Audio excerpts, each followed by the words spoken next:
Não tem como fazer sombra aqui, né? Não tem, cara. Não tem? Só se apagar as luzes. É, mas aí puta trabalho do caralho, É. né? Oi, meus queridos ouvintes. Como é que tá? Como é que tá? Quebrou. Como é que tá? Olha essa voz aí Aqui quem de vos fala Marlboro aí. é Vinícius Daz, estou aqui para apresentar o Hora do Pesadelo. Aqui ao meu lado está ele, Rogério Oliveira. Salve, falar de coisa boa. Falar assim, eu acho que da referência do cinema de terror aí dos próximos anos. E também o melhor filme de terror de 2024 que veio em 2025. Isso fala muito sobre a gente, né? O melhor produto de 2024 vem em 2025. Aqui ao meu lado, Foda. Marcelo Dickens, meu jornalista de terror favorito. Pra mim, melhor filme de terror que eu assisti em toda a minha vida. Tá porra. Pesado, hein? Pesado isso. Nossa. Sério, eu refleti bastante sobre isso depois que a gente terminou de assistir e tal. E, sério, que filme foda. O que a gente pode falar já logo de cara é que assim, se você fosse elencar aqui as principais características, os principais... o que faz um filme ser bom?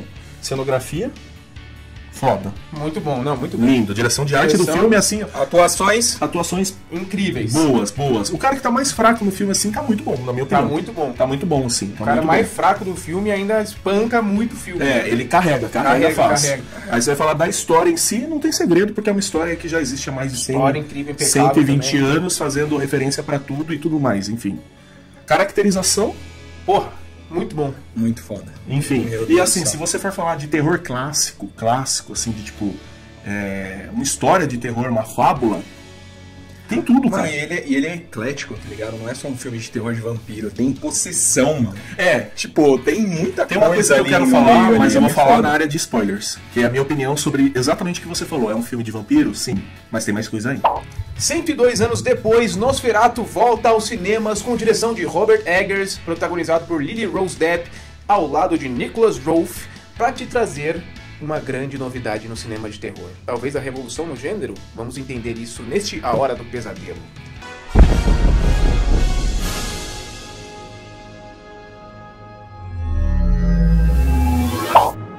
Conde Orlok, interpretado pelo Bill Skarsgård, nosso famoso e grande palhaço It, Ou o queridíssimo Corvo. ou o queridíssimo Corvo, que, como dito nos melhores filmes de 2024, grande filme, vem em uma roupagem diferente de Nosferatu para aterrorizar vocês no começo de 2025, e vou dizer para vocês que, particularmente, para mim, um dos melhores filmes de terror que eu já vi na vida. Se você gosta de uma história de terror, assim, tradicional, que é o Castelo Assombrado, com a criatura do mal, que é tipo o Satanás na Terra, com personagens, o famoso ajudante maluco. Famoso ajudante O maluco. Ele professor também maluco que sabe de tudo, o médico inteligente e o amigo do amigo ali que ajuda nas coisas. E se você gosta também de história que traz alguma característica de ambiente que é um pouco mais imersiva por não ser na nossa realidade, tipo aí eu tô falando de era medieval, tô sim. falando de o folk horror, tô falando desse tipo de coisa que, pô, tento acreditar mais porque eu não vivo aquilo. Porra, é o prato cheio, sabe? Prato cheio. E não, exatamente, não só em termos de narrativa, como de ambientação, né? Muito bacana, muito. Claro que isso pra nós que somos brasileiros é uma realidade completamente distante, cara. Eu nem consigo imaginar o quão interessante deve ser uma pessoa nativa ali da Europa assistir Nosferatu, porque ele já convive com aquele folclore há muitos anos, ele já conhece a ideia e, pô, ver a representação ali em tela de uma maneira tão caprichosa e delicada é muito interessante. E isso é um ponto que dá para destacar, porque o diretor ele fez questão de trazer historiadores, sendo um dos historiadores o principal historiador de cultura otomana, cultura transilvânica, não sei se eu acertei. Não, é mas isso mesmo, é isso mesmo. E também a cultura ali do leste europeu. Ele trouxe folcloristas, ele trouxe uma estilista que é especialista em caracterização de... que tem um termo correto para aquela vestimenta, sabe? Que é a vestimenta clássica Sim, e tudo sim. mais e tal. Então, ele fez questão de trazer pessoas que podem Entendem do contribuir, assunto, né, cara? que assumem, porque ele queria caracterização fiel ao que era para aquela época. Eu acho uma coisa da hora que o Rogério trouxe agora sobre essa cultura do leste europeu, que eu acho que ela ainda não é muito explorada por muitas Só em filme de obras terror. cinematográficas, sabe? Só em filme de terror. Mas aí é que tá, só que não, só não é explorado. não, eu tô trazendo mais especificamente para essa parte de folclore mesmo. Ah, Sim, sim, verdade, sim. 100%. 100%. Você Porque assim, buscar- leste europeu é aquela coisa onde, tipo assim, tem os maníacos, tem o albergue, tem as coisas assim, dos psicopatas. Mas hoje o principal, diria assim, que pensando nessa parte de folclore que tem até hoje, é a parte de Drácula e tudo mais. Mas, pô, tem muita coisa foda que poderia explorar. Sim, é a mesma coisa um diretor estrangeiro vir pro Brasil e descobrir o folclore, né? Descobrir o folclore e falar assim, vou fazer um filme de Saci, ou vou fazer um filme de o lobisomem brasileiro, o vampiro brasileiro, tipo o Encorado. Sim. A gente sabe fazer o filme dele respeitando o que é a caracterização, a ambientação, a linguagem, porque até essa parte, o idioma é reproduzido como era falado na época. Isso é muito interessante, velho. Então, tipo assim, e a cidade fictícia que eles construíram para ser a cidade, porque na história tradicional, o Drácula, né, o Conde Orlok. O Conde Orlok, ele vai para Londres, só que aqui não, é que eles optaram por fazer uma cidade fictícia, porém, ela explora todas as características das principais cidades da época para aquela região específica. Isso é muito legal, porque apropria mais, né, tipo, de várias regiões são apropriadas daquela relação, muito interessante. Sim, inclusive, o castelo que eles usam em algumas das mansões são mansões, a mansão que o Nicholas Hoult e a esposa dele moram, o Conde Drácula passou por lá. Okay? Não, é que eu falei de um jeito muito atrapalhado. Não, entendi, mas... Teve locações que eles utilizaram, que são locações reais, ou inspiradas em locações reais, que as personagens, um dos personagens históricos que ele foi inspirado, o Conde Drácula de verdade. Ah, sim, passou ele morou lá, lá. Entendi. Pô, isso é muito irado. Ou igual seja, a energia da parada estava ali, o Nosferatu original também fez isso, né? Ele também usou espaços também ali. Sim, mas mais ou menos isso. Era um pouco diferente, né? Era até mais simples, acho, talvez, de adaptar isso. Então, assim, grande filme, com uma energia de terror muito bem feita. O Robert Ovos definitivamente sabe o que está fazendo. Eu acho que é tanta coisa boa no filme que a gente não enaltece certinho a direção. Mas é que quando uma direção é muito bem feita, ela não precisa roubar a atenção do filme. Isso é muito legal, porque o filme ele tem uma condução muito interessante. Ele faz algumas coisas que são da assinatura dele, tanto dos primeiros filmes do A Bruxa, do Farol, que é muito interessante. O tom do filme, né, toda a cor do filme, ele tem um tom muito denso, muito mais monocromático, né, do que os filmes mais de terror atual, que tem filme de terror, por exemplo, Se Eu Sorrir, é um filme super colorido. Então a gente tem um tom diferente, não é preto e branco, óbvio, né, porque não ia ser preto e branco. Mas ele é um azul frio. Mas é bem frio, que dá uma sensação de tipo... É opressor. Coisa antiga, assim. E o que dá pra caracterizar muito dele, assim, que é tipo, dá pra falar que é muito do diretor, é essa questão de... É um filme que te deixa tenso a todo momento. Com certeza. Igual o Farol, igual a Bruxa. E você tenta entender mais, né? Isso que é uma característica interessante. Você sempre tenta entender mais do que vai acontecer em seguida. Isso é muito legal. Assim. E ele sempre... O Robert Eggers, todos os filmes dele, até no Homem do Norte, ele te leva pra um desfecho. Ele não tem isso de deixar de deixar um final muito em aberto, né? O Farol talvez seja o mais experimental dele em relação a isso, mas todos os filmes dele têm um desfecho muito claro. Todos os filmes que ele contou, por mais que seja um terror psicológico muito grande, eles têm desfechos muito claros. E o Nosferatu também é um filme assim, ele repete isso e é muito interessante.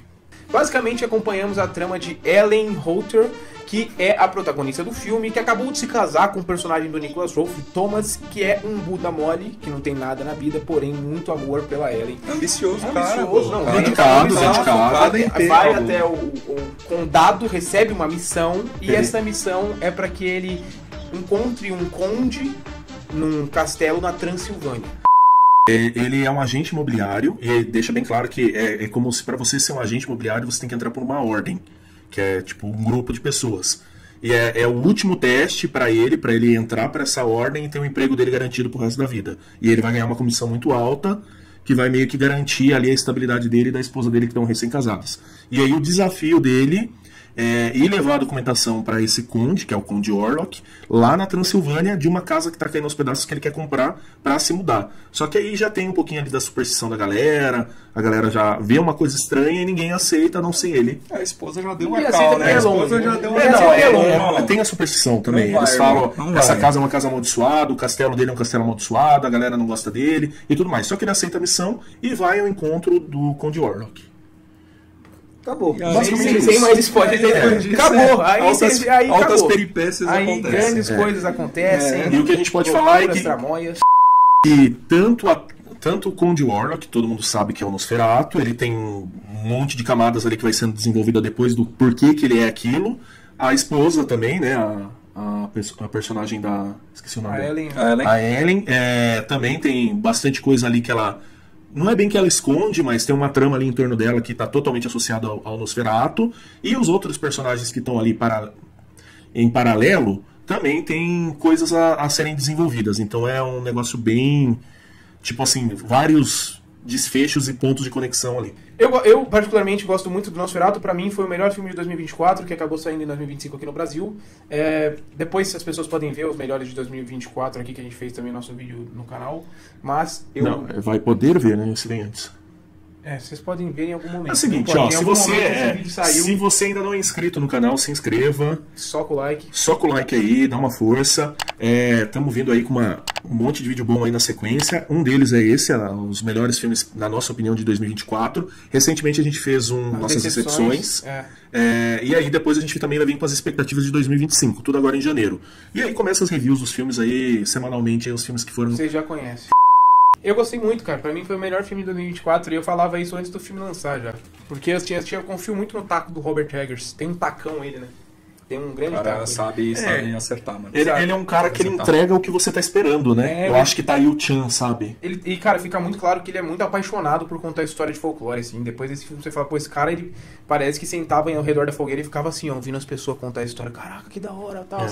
E é muito irado, assim, enquanto os atores também, eles falam com muito carinho sobre todos os projetos dele, todos os projetos que ele fez até na 24, enfim, todos os projetos que ele conduziu aí foi muito interessante. Os atores em si também falam com muita paixão dos personagens que eles interpretaram, então assim, eu tinha certeza que seria um filme muito legal.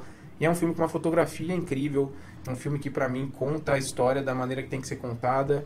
Ele te apresenta um universo muito diferente, um filme que fazia muito e muito tempo que a gente não via assim uma coisa diferente, uma coisa que era tão ousada como é esse filme. Então, pra mim, esse filme, já adianto que é muito bom e indico muito. Vai assistir no cinema. Se você ainda não assistiu, vá assistir. Vai assistir no cinema, vale porque honra, isso é muito interessante, honra muito o clássico de 1922. E se você é fã de terror, você vai ser bem atendido por tudo que a gente comentou aqui no começo, mas pelo clima do filme, sabe? Pela sensação que o filme te passa.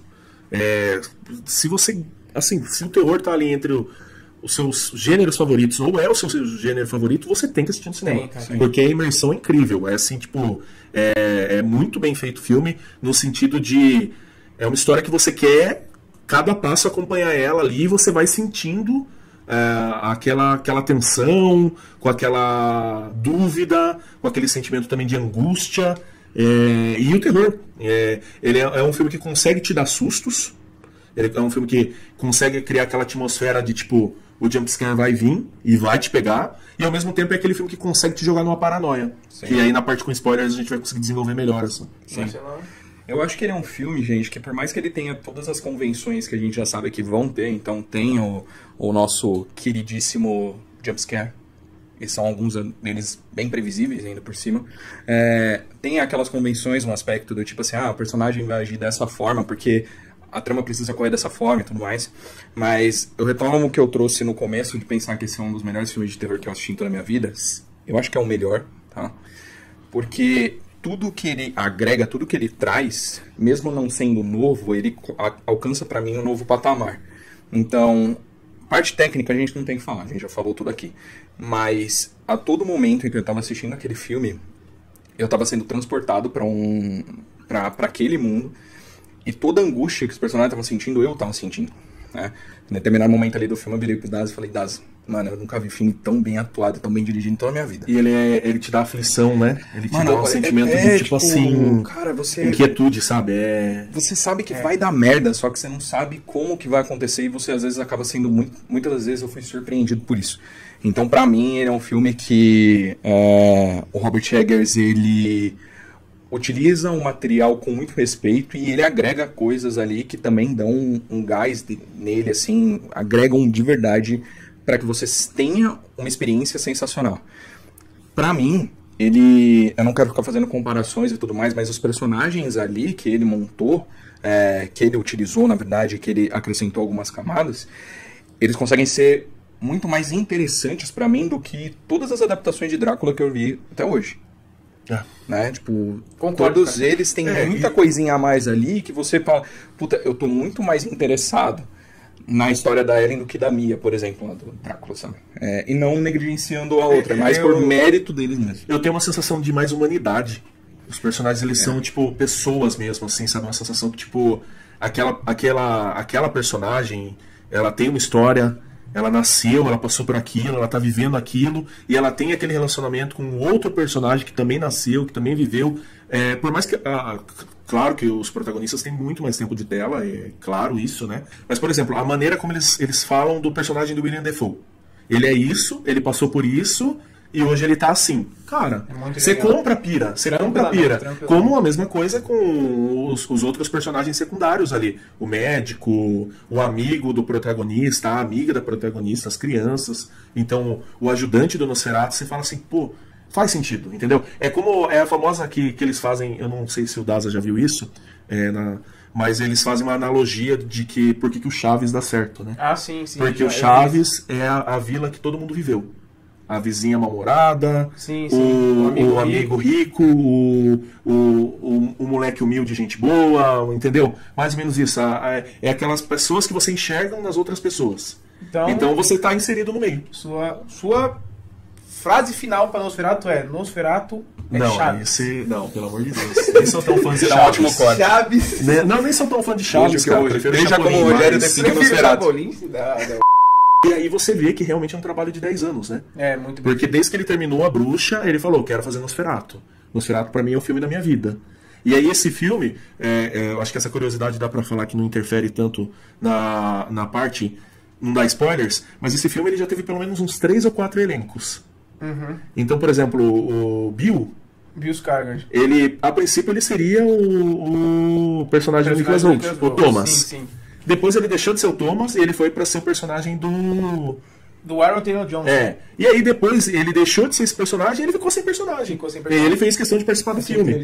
E ele mandou cartas pro Robert Eggers. Falando, eu quero trabalhar com você. Você falou que eu ia trampar no filme, tô sem trampo, porra. Por que eu não tô escalado no filme aí? O que tá acontecendo? E até na hora dos finalmente, quando ele falou, agora tá valendo, conseguiu tudo que eu precisava pra fazer o filme acontecer do jeito que eu quero, não era pra ser Não era pra ser o Nicolas Hoult nem a Lily Rose Depp. Sabe quem que era pra ser? Quem? Harry Styles. Ah, vai se fuder, mano.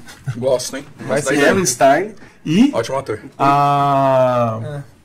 Cacete, tava com o nome na ponta da língua. A da bruxa, pô. A Anya Taylor-Joy. Taylor-Joy. Que a Anya Taylor-Joy faz sentido. Deu uma, né, vamos dizer assim, estourou aí, né, fez sucesso, né, falou, não quer fazer filme de terror. Não, na verdade, contrato. Ela queria fazer o Nosferatu. Como a Styles também queria fazer. Tô brincando aqui, Você tá querendo colocar, né? Tô colocando pedrinha na fogueira. Tá certo. Entendeu? Mas conversa bastante com ela pelo WhatsApp. Que a gente tem um contato bem próximo, assim. A gente não queria deixar muita gente triste a saber disso, né? Já me deixou triste. Spoilers! Pra começar os spoilers... Não é vermelho sangue, Nesquik, né? Nesquik em homenagem ao sangue do Conde Drácula. Que beleza, hein? Amoxicilina, né? Parece que eu tô tomando amoxicilina. Que beleza. Licor de morango, tá? Pra quem ficou curioso. Bom, então basicamente o Daza chegou até a parte onde o Thomas ele chega de fato ali no castelo do Conde Orlok. E depois que ele chega lá, o Conde Orlok ele meio que entra na cabeça, aluga um triplex na cabeça do Thomas, onde acaba que ele acaba meio que infectando o Thomas, mordendo ele. Eu acho interessante que eu não sabia disso, né? Ele morde no peito. Mas qual que é a grande questão? Ele não iria se alimentar do Thomas, mas o imbecil cortou o dedo quando foi cortar o pão. E aí chamou o faro. Chamou o faro. Tal qual um tubarão descoberto na água. Eu posso fazer o Bruce procurando nem. Eu posso fazer um complemento só? Antes disso, antes do Thomas ir lá pro castelo do Conde Orlok, quando já é apresentado os personagens principais ali, você já saca que a esposa dele não é normal. Que ela tem algumas... eles falam que ela sofria de melancolia, só que ao mesmo tempo era uma perturbação. Ah, sim. Então, ela era já uma pessoa que tem uma trama, alguma coisa já acontece com ela desde a infância dela. Desde a infância. E ela tem um lance místico com ela ali que vocês vão entender. Ela já deixa claro, né? Na primeira cena já mostra que ela tem essa ligação. O que você consegue, assim, interpretando de uma maneira mais popular possível, tá? E aí cada crença é uma crença, cada pessoa pensa de um jeito. Mas ela nasceu com algum tipo de mediunidade ou de espiritualização diferente. Enfim, ela, para aqueles tempos, ela era uma feiticeira. E aí, esse poder espiritual dela e o fato dela ser uma pessoa diferente da sociedade ali fez com que ela já fosse separada ali do convívio comum. O pai dela já maltratava ela. Ela era esquisitinha. E aonde ela achou... Foi tratada como uma esquisitinha. E aonde ela achou conforto foi em procurar coisas sobrenaturais para fazer companhia para ela. E em algum momento ela se conectou com o Nosferatu. Ela pediu por ele. Exato. Ela clamou. Na verdade, ela deixa bem claro ali que ela estava aberta tanto para coisas do bem quanto do mal. Ela só queria uma companhia. Ela queria uma companhia e ela acabou encontrando. Acabou recebendo a companhia com o Jorlock. Melhor companhia. E assim, não fica tão... Não é um negócio tão explícito, mas fica subentendido que ela fez um ritual durante a adolescência e o pai dela viu esse ritual. E foi quando o pai dela, renegou ela de vez. E foi nesse ritual que ela entrelaçou os laços ali com... Liberou ele. Liberou o Nosferatu e tal. E aí ela só deixou de sofrer essa pressão social e ela deixou de sofrer com a melancolia quando ela conheceu o Thomas. E aí isso é tudo antes do filme começar, tá? E ela se casa com o Thomas. Quando o filme começa, ela já tá ali na noite de núpcias, né, com o Thomas, né? Ela já tá, nos primeiros dias de casamento. Tá vivendo as núpcias aí. E aí, e é isso. Foi até o castelo... Antes de chegar no castelo ainda tem uma parte muito interessante e importante, que no caminho ele já começa a meio que, ver que o bagulho é sobrenatural mesmo. Então aí ele vai passando por uns lugares sinistros, é uma região que já é falada que não é bem vista no filme, é Transilvânia e tal. Encontrou os ciganos, Encontra com os ciganos ali, como em todo bom filme do Robert, tem aquelas coisas ritualísticas. De cena bonita. Ele tem aquele último conselho do lado bom, vamos dizer assim, de não vá, mas mesmo assim ele vai. E aí os caras vão matar, né, o vampiro, eles matam um vampiro na cova. Beleza, então aí ele chega no castelo. Nosferatu já tá esperando ele, tudo que o Nosferatu quer é que ele desfaça o casamento dele, porque, vamos dizer assim, que pra igreja o Thomas tá casado e tá tudo certo, então ele não poderia... subverter ou roubar a esposa do outro, porque o Nosferatu é o talarico do rolê, entendeu? O Nosferatu quer... E ele quer uma talaricagem oficial, né? Ele quer assumir. E ele quer comprar as terras lá, comprar a casa abandonada lá na cidade do Thomas, porque assim ele pode tirar a prisão dele, que é do castelo, que ele é obrigado a todo dia voltar antes do galo cantar pro castelo, lá. Porque daí lá seria o novo castelo dele, junto com a pessoa que libertou ele do sono profundo, que é a esposa do Thomas. Basicamente ele cria ali todo o cenário ali para que o Nicholas ele fique meio num estado de transe ali, para que ele assine de fato o documento ali. No final o Nicholas ele assina, né? Em troca de uma bolsinha de ouro. Em troca ali de uma bolsinha ali de ouro, que era o que ele estava de fato procurando, né? Pra ter uma família boa total perturbação. Ele já tava fora de si total. Ele já foi infectado ali já foi mordido. Então já foi já pra passando pano pro cara. O cara trocou a mulher dele por dinheiro, rapaziada.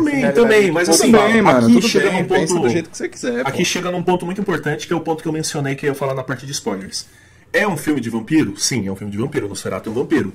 É um vampiro tradicional? Não é. Não é o vampiro americano que a gente conhece, o vampiro de Hollywood. Esse vampiro aqui, ele não vai transformar o outro se ele morder... Por exemplo, ele é um vampiro, ele mordeu o Daza. O Daza não vai virar um vampiro. O Daza vai virar... decepção do caralho. Porque a única coisa boa de um vampiro te morder é que você vira vampiro depois, né? Mas isso daí, né? Depende é mais... do ponto de vista, né? Enfim, você vira meio que um escravo mental do Drácula ali. E ele meio que vai, cada vez mais entrando na sua cabeça. Mas aí eu vou falar a minha opinião pra vocês e eu quero ver se vocês concordam ou não. É muito mais um filme de demônio e um filme de feitiçaria do que um filme de vampiro. É muito mais um filme que ele se apropria das ideias de, o que é profanação, o que é blasfêmia, o que pra, cultura cristã, e aí seja católico, seja o cristão protestante, evangélico, tudo. Ele pega muito o que para a igreja é uma atitude demoníaca. O Nosferatu ele é muito mais um demônio, algo que eles até chamam de um enviado do mal, um satã na Terra, entendeu? Do que, aquela visão que a gente tem de vampiro mesmo, que o cara que ele quer viver a eternidade e dominar tudo que tá em volta dele. Não. E aí a gente vai pro lado da feitiçaria, que tá tanto com os outros personagens, com o personagem da Esqueci de novo o nome dela, porra. Da Ellen. Com o personagem da Ellen, com o personagem do professor, que é o William Dafoe, e também com o médico também, que ele tem um conhecimento ali um pouquinho sobre ocultismo também. Tanto que a palavra ocultismo é mencionada o filme todo. Então Sim. é muito mais um filme de feitiçaria, bruxaria, do que um filme de vampiro. Talvez, mano, talvez, porque eu gosto muito da ideia de que o vampiro não é essa criatura. Sim, é exatamente isso. Não é o nosso, não é o não nosso esse vampiro, nem o vampiro Eu americanizado. gosto muito mais dessa ideia. Pra mim, o vampiro é muito mais isso do que tá no Nosferatu, do que essa visão Drácula de Bram Stoker, dessa visão Drácula tradicional, ou dessa visão de vampiro chupa sangue à noite e dorme de dia, tá ligado? Sim, sim. Eu gosto muito mais dessa versão demoníaca, que é o Nosferatu de fato, e que eu acho que se fosse uma... Essa é obviamente, a minha opinião, tá? Eu acho que se o vampiro existe, de fato, ele tá muito mais próximo dessa figura de demônio do que de um ser humano que é meio morcego. Mas existem pelo menos 5 bases, que são bases históricas do que é o vampiro. Você tem o vampiro bíblico, que alguns dizem que é o próprio Caim. Você tem o vampiro europeu, que é esse personagem assim, que é uma mistura do que eles consideravam o Conde Drácula, que foi uma pessoa que existiu mesmo, com uma visão demoníaca, uma visão de bruxaria e feitiçaria. Você tem o vampiro egípcio, que é uma coisa também muito ligada a deuses. Sim. E você tem um vampiro que é um pouco mais assim... cultura asiática. Então você tem essas bases. E aí essas bases se misturam. Né? E aí o vampiro de Hollywood, ele pega um pouco de cada. Por exemplo, o vampiro egípcio é uma deusa que transformou o Nilo. Ela tinha sede de sangue e transformou o Nilo em sangue, entendeu? Sim. Não, pô, muito mais da hora do que qualquer Drácula. E o vampiro asiático é outra pira totalmente diferente. Então... É que ele traz essa visão romântica do vampiro que existe desde os primeiros contos dos vampiros europeus, que é esse homem que a única maneira de se satisfazer é com uma companhia feminina. Isso é muito interessante.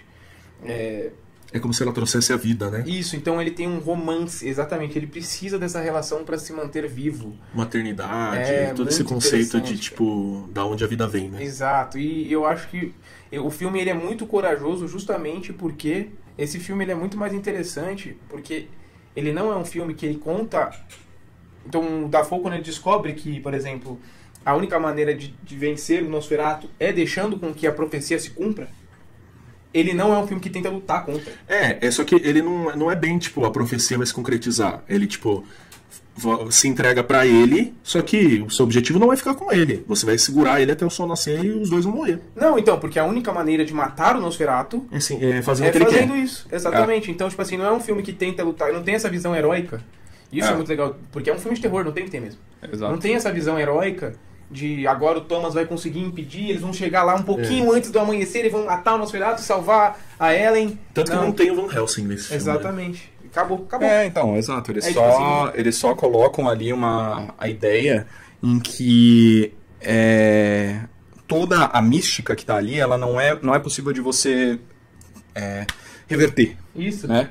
Não é reversível. O mal é um poder enorme. Exato.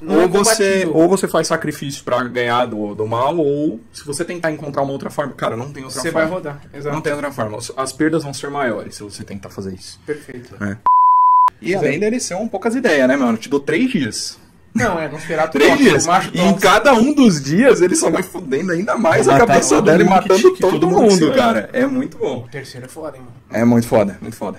Bem, volta lá pra depois que o Thomas foi mordido. Beleza, o Thomas foi mordido. O nosso querido Conde Orlok consegue o que ele quis, né? Conseguiu a assinatura. E graças ao apoio que ele tem do subordinado dele, que é o Hernok. Eu acho que é alguma coisa assim. Hernok, Que é o dono da imobiliária. Que é o dono da imobiliária, inclusive. É um título, né? E vocês entenderam como ele se conectou com o Nosferatu? Ele fez um pacto. Ele fez um pacto lá. Ele fez um pacto. Ele queria ser uma espécie de... Ele entregou a vida ao ele queria ser uma espécie de rei dos ratos, né? Uma pessoa com sabedoria espiritual elevada, e ele achou o livro lá, que é tipo um livro de maldições. De maldição. Tipo, São Cipriano da vida aí. Ele foi lá no cedo, que o Lai falou legal. Ele entrou na frequência que o Nosferatu e a Ellen estavam. Exato. É isso. Bom, mostra então o Conde Orlok vindo pra nossa não, né? A cidade lá da Alemanha. Inclusive tem a parte bem legal dele matando toda aquela parte, né? Toda a aquela parte do livro da viagem bem legal, bem legal mesmo. Tem umas cenas ali bem bizarras. E aí nisso ele começa a atacar os Aralha ali dentro, né? Ali na cidade. Então traz a praga com os ratos, sai matando o geral e ele consegue ir com o caixãozinho dele ali pra mansão onde ele tava escondido. Ele comprou queria ficar por lá. Puta que pariu, que cena foda, aquela que ele estica a mãozinha assim, ó. Aí sai a câmera de trás dele, pum, vai pra cidade, vai até a porra da casa que a menina Meio que tá. meio que se apropriando da cidade inteira. Sim, putz, e a sombra subindo assim, ó, a cidade toda, puta, a mãozinha que... A grande graça do Nosferatu é a sombra, né? Com certeza. Pô, muito do caralho essa cena, cara. É muito foda. E a partir daí a gente tem, né, os desdobramentos do Conjure Lock se conectando ainda mais com a Ellen e passando pra ela o prazo. Ó, você tem 3 dias pra você ficar comigo. De livre e espontânea vontade. E é Livre e muito espontânea interessante, vontade, cara. isso é verdade. Tem uma coisa que eu achei muito interessante, que obviamente é subjetivo, mas que eu achei muito interessante a Lily, ela claramente foi amaldiçoada por aquela entidade que é o Nosferatu. Uhum. Então, tipo, ela tá presa a ele. Mas é interessante como ela trabalha essa atração que a personagem tem pelo Conjure Lock, né, pelo Nosferatu. Porque ela parece realmente estar sempre lutando contra os seus desejos, assim. Todas as interações deles. Aquela primeira interação que ele vai até ela, que eles se encontram no quarto, que eles estão, tipo, cara a cara. É uma tensão sexual mesmo. Sexual, É sexual, uma tensão sexual mesmo. Sexual. E, tipo assim, é muito forte, é muito interessante como trabalha num nível que não fica romantizado, É o sabe? lance do profano, né? É o lance de, tipo profano. assim, é muito errado, mas é atraente, é sexual. A pessoa tá assim, atraída ali. Tanto que tem... Eu vou fazer uma recomendação aqui que eu acho muito interessante para todo mundo que quer entender um pouco mais sobre esse filme, quer ver os bastidores. Segue o perfil lá no Instagram, porque eles estão postando praticamente todo dia curiosidades. Então, esses dias, a estilista do filme, ela mostrou como que foi a ideia dela da concepção dos vestidos. Então, quando ela traz aquele lance dela usar uma camisola branca, transparente, à noite, faz sentido com que as pessoas utilizariam naquela época, mas ao mesmo tempo chama pro sensual. Sim. E os objetos que são utilizados também, esses dias mostrou lá o designer de criação assim deles. Sim. E inclusive tem alguns objetos do filme que estão à venda e tudo mais. Então é muito legal você ver eles explicando. Caralho, é claro que quando você assiste e depois você vai ver a explicação é muito mais legal. Sim. Mas assim, se você quiser ver esse detalhamento de como eles trabalharam essa parte assim de tipo, por que é errado, mas ao mesmo tempo é interessante, tá tudo lá. Você vê que tipo, como os caras entram na matrix do negócio muito foda. Para a sua cabeça... Não, muito legal, mano. E é muito interessante como realmente os caras estudam isso. E tudo não ficou nada romantizado, assim. Não ficou, ai, nossa, shippei o Nosferatu e a Não, é algo que vai muito bizarro mesmo. Exatamente, é bizarro. Então é muito interessante, cara. É muito bacana você ver toda essa construção de realmente, pô, a pessoa... Tem aquela coisa... Sempre tem, né? No folclore sempre tem uma criatura que ela trabalha com essa parada da atração, de sedução e tal. E é muito interessante. Ele vai fazendo um cão na vida dela pra ela aceitar a presença dele, né? A Ellen, durante esse período, ficou ali na casa de um amigo deles em comum, que é a casa do Friedrich, que é do Aaron Taylor Johnson.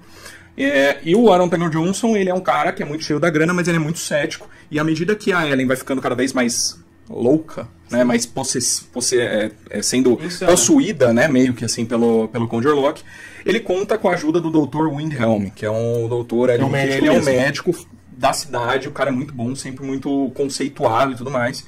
E chega num momento que não tem mais o que fazer, cara. Tá dopando a menina todo dia. O personagem lá, que é o ajudante do Nosferatu, tá preso na clínica do doutor. Então, isso. E aí, o doutor, ele fala, cara, eu não sei mais o que fazer, tem uma pessoa que eu posso recomendar. E aí, eu acho da hora dessa parte, porque ele vai falando assim, cara, tem uma pessoa que eu conheço que é muito foda. Sim. Aí o Friedrich fala, mas quem que é? Ah, é o meu professor, tal, a gente teve aula lá na Suíça. Tá, mas quem que é ele? Tipo, ele vai passando as características do doutor, do cara. Só que, quando ele vai falar, tipo assim, cara, eu só não dei ideia dele antes, porque o cara ele é meio louco. O cara ele vai pro lado um pouco mais do ocultismo, do demoníaco, ele estuda mais isso, ele saiu da área só da medicina, da ciência. Isso é muito bom, porque, tipo assim, é diferente de vários outros filmes chucros, que o personagem é só, ele vence o vampiro. Não, tipo o Van Helsing, pô. O Van Helsing, ele só fala assim, mano, traz aí o Van Helsing, ele manja das coisas. Mas o que é muito legal, eles usam de um cargo que a gente já tinha visto no filme, que é o médico. A gente usa, que é o único que estava tentando comentar de fato o que estava acontecendo. Ele usa a recomendação de um cargo social que todo mundo sabe que é muito importante. Ou seja, ele é um puta médico, ele é um professor, então ele formou o médico que a gente estava conhecendo, que até então era a solução. e o médico se coloca numa posição de modernidade. Exatamente. Tanto que ele é contrário a umas práticas como o personagem ficar preso numa cela, Isso. ou como tortura, ou como, esqueci o éter, né? Que é pra pessoa pagar uma espécie de morfina. Ele se coloca numa posição de tipo, buscamos a modernidade, nós somos a modernidade. Isso daqui é época das trevas. Mas aí ele se rende, ele fala, ó, quem vai resolver é o cara maluco. Exato. E aí quando ele tem que chamar, ele fala, pô, ele é tudo isso, porém ele é ocultista. E aí você fala, putz, cara, que eles apresentaram o personagem de forma perfeita, que é tipo um cara que tem muito conhecimento, mas existe esse receio dele ser louco. E aí, pra ajudar o nosso queridíssimo William Dafoe, já tem uma cara de maluco, aquela cara de Duende Verde, que se você encontrar com ele no metrô, na rua, no ônibus, a cara do você vai William vazar. Dafoe, quando ele vai tacar fogo lá, mano. Tá a Nossa. cara do Duende Verde. Ele tá Tá igual, mesmo sorriso. Não, Ele mas tá, assim, tipo, parecia mesmo. Tipo, lá do Sem Volta Pra Casa, tá ligado? Ele sorrindo enquanto tá tomando soco do Tom Holland. Cara, é muito igual. Pô, tá aí uma coisa que eu espero que a gente não morra sem ver. Nem que seja, tipo assim, um especial. William Dafoe como aquele Coringa clássico da piada mortal, sabe? Não vai ter nunca, velho. Espero que um dia tenha, cara. Não vai Porque, ter. pô, é aquilo ali, cara. É tipo assim, é um insano que É muito legal mesmo, é muito cara, é insano. o louco que você quer ver, entendeu, cara? Não é aquele louco, tipo, É sei perfeito. lá. E aí ele encontra os livros, ele consegue entender com o que eles estão enfrentando. É. Alguns personagens são contra, Isso. né? Como o personagem do Aaron Taylor Johnson, que é o Frederick, ele é contra o ocultismo, ele acha que é tudo uma coisa científica mesmo e que não tem nada a ver. É legal que você vê como a direção é boa, é eficiente, porque as três tramas, elas são desenvolvidas em paralelo e elas têm o mesmo ritmo, é muito bem equilibrado e funciona. Tem a trama do Thomas no castelo, Sim. que ele tá lidando com o Nosferatu, e depois o Nosferatu tenta matar ele cai da janela, vai parar lá com as madres lá, não sei exatamente o que é. Mosteiro. Eu imagino que é um mosteiro. Mosteiro é um mosteiro. Ao mesmo tempo tá mostrando que o Thomas tá vivendo e como o Nosferatu tá saindo de lá e vindo pra cidade. Ao mesmo tempo tá mostrando o núcleo ali do Frederick com a Ellen, com a família do Frederick, aquilo que está acontecendo, como que a influência da Ellen está atrapalhando a família e está começando a tirar aquele cara que é um cara cético do conforto, e ao mesmo tempo mostra o médico, né, com o professor maluco e o ajudante do Nosferatu. Então, tipo, as três coisas meio que vão se juntar lá no final, que é o terceiro dia, são desenvolvidas meio que num ritmo legal, entendeu? Você não fica tipo assim, caramba, cara, eu quero ver aquilo. Nenhuma delas Você quer ver as três coisas, sabe? Isso é muito foda. Nenhuma delas cansa, nenhuma delas Falta ou sobra, né? Muito pelo contrário, inclusive quando some uma não faz falta também, é impressionante. Não é porque é ruim, só acabou Ela e tá pausa exatamente onde tem que pausar, muito sabe? bom. É muito cadenciada. Vamos pra última noite que o Conde Orlok deu pra Ellen se render. Basicamente a gente tem ali uma situação onde acaba a luz, né? Acaba toda a energia na cidade. A cidade toda para. A cidade ela já tá num caos total, porque desde que o navio bateu ali e ancorou, ele infestou a cidade de rato, doença, praga, e já tinha algumas coisas que a galera que era mais ligada ao espiritual já tava meio que tipo pressentimentos negativos que o mal tava chegando. Então a cidade já tá num caos. E aí a gente recebe uma ceninha bem interessante que ele conduz um jumpscare. E você que já assistiu o interior, você vai ver que aquela cena ela te traz, tipo, tá procurando um jumpscare pra aplicar ali. A Ana, que é a esposa do Frederick, ela tá andando no corredor e a câmera vai pra um lado, vai pra um outro, não tem nada. Quando volta, a Ellen tá atrás dela pedindo ajuda, né? Dizendo que ela precisa dormir com ela naquela noite, porque o Thomas já tava tendo um surto de loucura, tava esquisitão, tava sonhando. Então ela ficou com um certo receio. Mas eu tenho um ponto, isso é segunda noite. É a terceira noite que ele vem. Isso é segunda noite. É que assim, eu acho que é legal falar assim, porque a terceira noite é o desfecho. É quando ela já tá sozinha na casa dele, e ao mesmo tempo ela e o personagem do William Dafoe já se entenderam que tipo, a única solução vai ser tipo, vou me entregar, vou segurar aqui, ele vai morrer, mas ao mesmo tempo garanta que ele não tem pra onde voltar. E aí o William Dafoe vai lá e vai tacar fogo no caixão, no ajudante dele, em tudo pra, se porventura ele sacar, que ela tá segurando ele ali até o amanhecer, que é o que eles falam do galo cantar, ele também não vai ter pra onde voltar, porque o caixão e a terra dele, que ele pode ficar durante o dia, vai estar queimado. Um dia antes, que é o segundo dia, ela ainda está naquela iminência que no primeiro dia ele fala para ela: se você não se oferecer por livre e espontânea vontade para ficar comigo, eu vou matar todos que você ama. E a segunda noite ela é apreensiva, porque tipo, ele já tá ali para matar a galera. E aí que corre para esse desfecho de ele Acho que vai é a segunda atacar a noite, família, vai atacar a família, vai atacar as crianças, vai atacar a esposa do Eu não sei, eu Frederick. fiquei confuso pra caralho se a terceira noite é essa ou se a terceira noite é que ele vai lá pegar ela já, de fato. Que ele vai pegar. Enfim, é a segunda noite, eu tava falando da segunda noite. Beleza, aí ela dorme com a menina lá, acorda com a mulher cheia de rato lá, toda devorada pelo rato lá, né? Ela Essa é a foi segunda mordida, noite. ela foi mordida pelo E, rato e foi e ele infectada. mata as crianças Não. nessa noite também, porque o velório é antes da terceira noite. Não. Não. Ele mata as Não. crianças. A Não, mulher não. fica doente. O marido dela tá dormindo com Isso, ela. tá dormindo com ela. O e Sherlock Quando possui ele. nessa noite, o marido dela não tá com ela. Dorme a Ellen e a Ana. Isso. E aí ela é atacada pelos ratos. Beleza, parou. Foi, é isso. Amanheceu. É isso que aconteceu. É. Amanheceu. Aí, ok.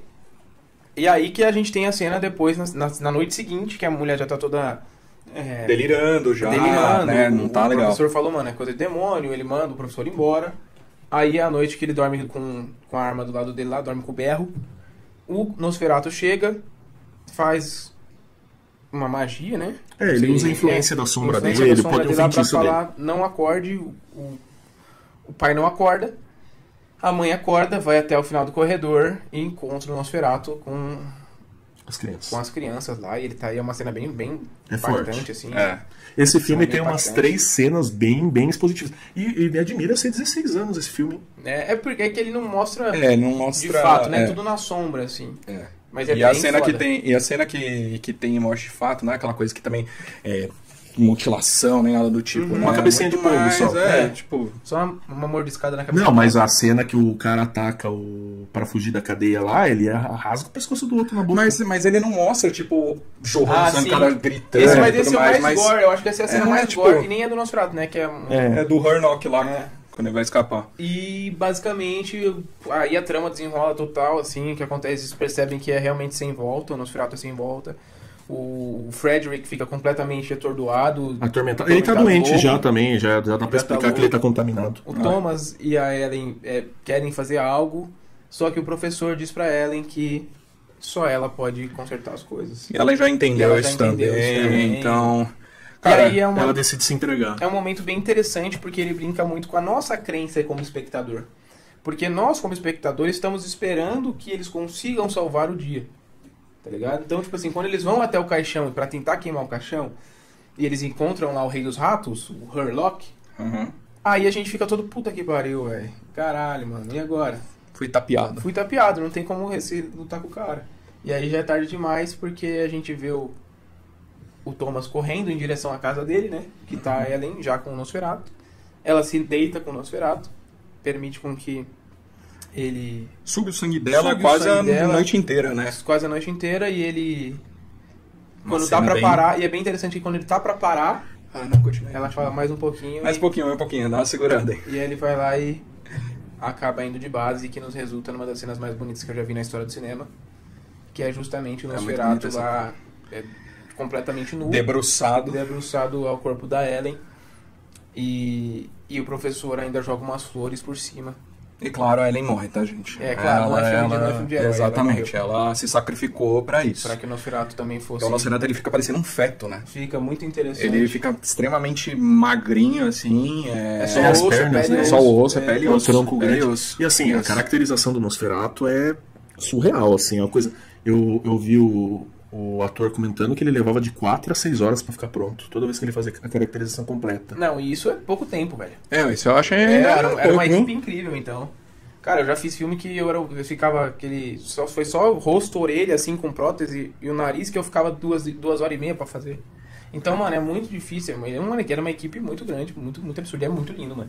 É muito lindo. É muito E lindo assim, esse Nosferatu, eu cara. acho que a gente vai ter que fazer o comentário. Tem o bigodinho, é um Nosferatu diferente do Nosferatu original, tá? Muito foda esse bigode dele aí. Cara, eu acho que casa com o período também. Uma não, fidelidade não, às pessoas, né? O que Exato. seria um conde daquela época. Exato. Você vê os quadros, todos tinham bigode. Casa com E o bigode. personagem do livro, do Drácula de Bram Stoker, que é o que deu origem a todas as versões, ele tem bigode. Então, e é muito... E ele fica mó da hora, fica mó galanzão com E aquele não é algo bigode que lá. eles exploram muito também, a imagem dele Não, é mostrando legal, o bigodão que e ele tá com tal. o bigodão cheio de sangue assim, velho. Que o bigodão tá Só que é que tá, não é, mas também não é. Demora até aparecer o rosto dele Sim, completo sim. também. Não, Não é é o corpo expositivo, dele, não é nada né? expositivo. No começo você confunde o que é ele e o que é a sombra dele. No começo você fica, tipo assim, só esperando ele aparecer. Ele aparece mais friamente lá naquela hora no caixão lá, até que Achei que se for pra pontuar qualquer coisa, acho que aquela hora não precisava ter mostrado ele dormindo, né? Peladão? Peladão, é. Eu acho que faz sentido pelo Foram fato do cortes cara... rápidos também, Foram né? cortes rápidos, mas rápido. eu acho que humanizou um pouco o personagem que tava muito amedrontador, assim. Mas tudo bem, né? Eu não tô colocando pelo em ovo aqui. Só falei uma paradinha que me veio na cabeça na hora. Tranquilo. Mas é um filme muito bom, mano. Um filme impecável, velho. Pra Definitivamente um dos melhores filmes já feitos. É mim, isso. definitivamente, cara. E pra mim, a minha nota final pra Nosferatu é Super Pesadelo. Tá? Ah, com Super certeza. pesadelo. Sem Não sombra sei de dúvida. vocês, mas é um filme super pesadelo que vale muito a Pesadelo. pena. Muita coisa positiva. É realmente aquilo que a gente fala. Se você tem muito amor. O dinheiro ele faz toda a diferença, né? O Eggers ele não começou fazendo Nosferatu. Ah. Mas quando você vê que o filme que ele fez inicialmente, que era a Bruxa, que era um elenco com 6, 7 pessoas ali, mais o Black Phillip.